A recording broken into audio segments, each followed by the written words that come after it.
Добрый день, дорогие друзья! Приветствую вас в залах Всероссийского музея декоративного искусства. И сегодня я вам расскажу историю пропавшего камина. Сейчас я нахожусь около камина, который был сделан в мастерских Мамонтова по рисунку Врубеля. И этот камин принадлежит нашему музею. Мы его получили из состава коллекции Кустарного музея.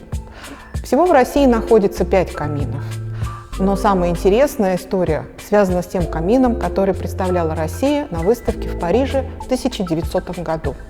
Этот камин был сделан также по рисунку Михаила Врубеля в мастерских Мамонтова. Мамонтов за этот экспонат получил золотую медаль.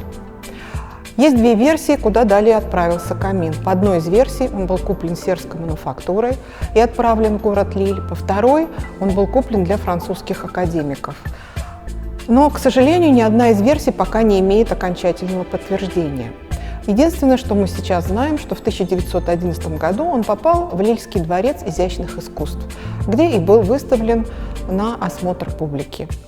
Однако в 1968 году его разобрали по неизвестным для нас причинам, сложили в ящики, он состоит из 154 единиц, и на долгое время забыли. И только в 2011 году обнаружили эти ящики, вскрыли их и долго не могли понять, что в них хранится. И только по старым черно-белым фотографиям удалось понять, что это камин, сделанный по рисунку Врубеля.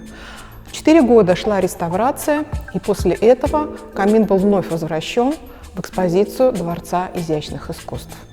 Мы связались со своими коллегами из Лильского музея, и они нам любезно прислали фотографию своего камина и запись в инвентарной книге, где написано, что этот камин был куплен за 500 франков у Мамонтова.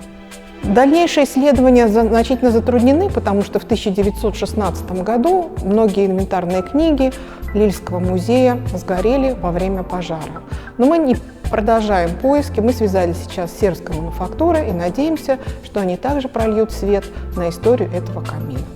А теперь посмотрите, пожалуйста, на наш камин, который мы считаем лучшим из всех 5 каминов, находящихся в нашей стране. Он ближе всего похож по оформлению к первому камину, сделанному для Парижской выставки. И только на нашем камине вы можете увидеть надпись.